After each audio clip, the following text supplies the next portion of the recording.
What's happening, Sales Center? I hope you're doing well today. It is Wednesday, and we're back for another high-ticket tune-up. Today, we have a great question that came in from Ryan. Ryan asked this. He says, Sean, how do I find the pain that my product solves? In this video, I'm going to give you a 4-step method to make sure and discover exactly the pain that your product or your service will actually cover for you and your clients.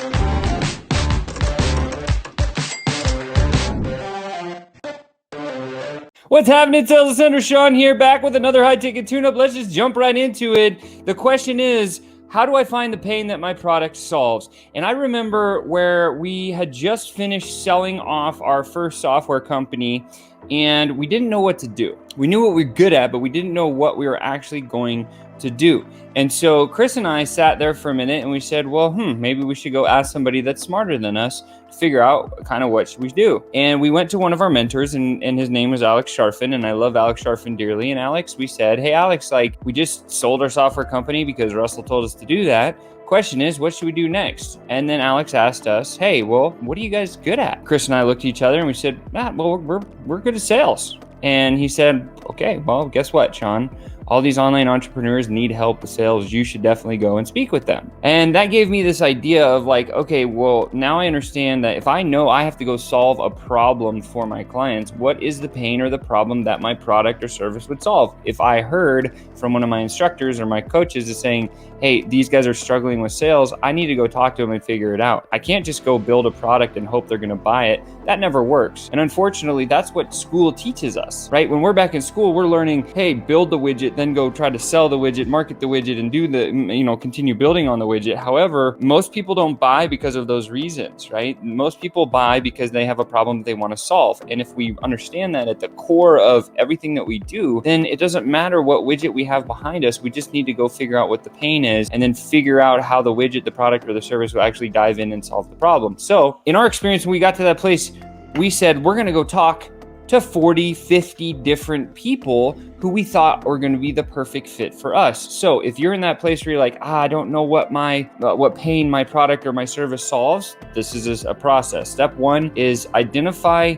your perfect clients. Get a group of them, 10, 20, 30, 50 of them. Do your research, go to social media, do whatever you can to find those people, and then get into a marketing research conversation with them. It's very easy to do. All you do is you write them a message saying something like, hey, I'm thinking about bringing this new product to market in this space. I respect your opinion. I was wondering if I could ask you a few questions around this area, see if it's something that you are even it'd be a good idea personally, first of all, and maybe in your business, if you could see how it would work. I just want to ask you questions. There's no selling or anything like that, just pure market research. That will get you into more appointments than you can imagine. And then once you get into the presentation or into the appointment with the person, you say, great, thanks for letting me be here again. Like I mentioned, I just want to do some marketing research. I have a few questions about this area, whatever the area is that you believe that you can solve a problem in. And then there's these 4 questions that you can use at any time, right? I use them when I'm doing sales calls. I use them when I'm doing marketing research stuff. I use them when I'm just discovering things about people,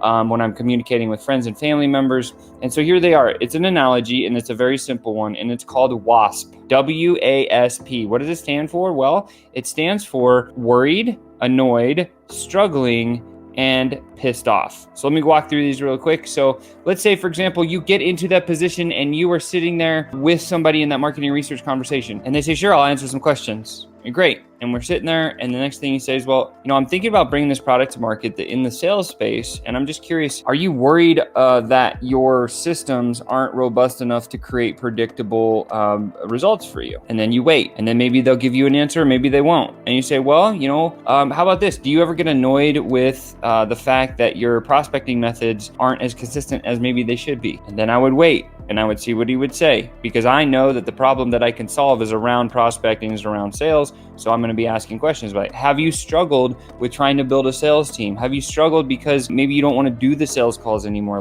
What is going on in your world? Where is that problem at? Or recently, hey, you know, I had a client come to me that was kind of, or a person that came to me out of the blue that said they were totally pissed off at the sales pro that they had. They weren't getting the most out of. Does that happen in your world? And this type of questioning strategy, when you use W.A.S.P, so what are you worried about? What are you annoyed with? What are you struggling with? What are you pissed off? Because I just circulate through that one. And when I do these marketing research calls, one of these 4 will most definitely hit. The nice thing is if none of them hit, that's okay. We'll just choose another area that they might be having a problem with. This allows you to extract all of the marketing research you need in order to go back and say, okay, over the 40 people that I asked these 4 questions, whether they're worried about, annoyed, struggled, and pissed off by, in this particular area of your product or service that it solves, here's the trend. Here's the 3 or the 4 or the 5 top things that continue to come up every time in, time out, time again. So now we have a baseline of what we should build in terms of an offer to solve. Now, don't go building an offer, because once we have this part dialed in, the next step is very simple. You create an offer on paper that covers the 4 most relative trends that you found from doing your marketing research around the pain or the problem that you solve for your business. And then you go back to these 40 people that you spoke with and say, hey, you know, based on everybody that I spoke with, I actually have this product that does this. Would you like to learn more about it? Most people are going to say yes, because they already have a relationship that's established with you. There's a little bit of trust and rapport that's been developed and bonded. And now you can go back to them and say, well, you know, I spoke with 40 people, and out of the 40 that I spoke with, these were kind of the top 3 trends. This is the product that I was actually thinking about and how it would answer these problems. So let's talk. Do you have this problem in your world? And then you can start getting into a deep and healthy conversation to see if that's a problem that they truly want to solve. And if it is, guess what? You got yourself a new client. And that's it. That's as easy as it can be. It works. It's worked for me for 20 plus years. It'll work for you today, tomorrow, and the next day, and for the next 20 years, no matter what. So again, dive into this, use this analogy. W.A.S.P, again, it's just, hey, how do you find the product or the pain that your product is solving? Get the marketing research. So go and find 40 potential clients, get in a conversation with them, and simply ask like, hey, I'm doing some marketing research around this area. I'm thinking about building a product here. Curious, can I ask you a few questions about this area in your business? Get in the call and say, are you worried that this is happening? Are you annoyed this is going on in your world? Have you struggled with this previously? Are you pissed off this is happening? Those are the effects of not having your solution. Then you're going to see the trends. Take those trends from the 40 or 50 people that you spoke with, figure out the top 3 or 4 trends, and then build an offer on paper around those trends, and then go back and talk to all these people again, and you'll close every single deal. I promise you will. You do it. Just if you do that work, I guarantee you will build a really thriving and successful business. And with that said, guys, this is the secret. That's it. If you wanted it, that's what it is. So don't forget, how do you find the pain that your product solves? If you missed this one, go back and watch the video. You've just been tuned up. I'm Sean, and I will see you next time.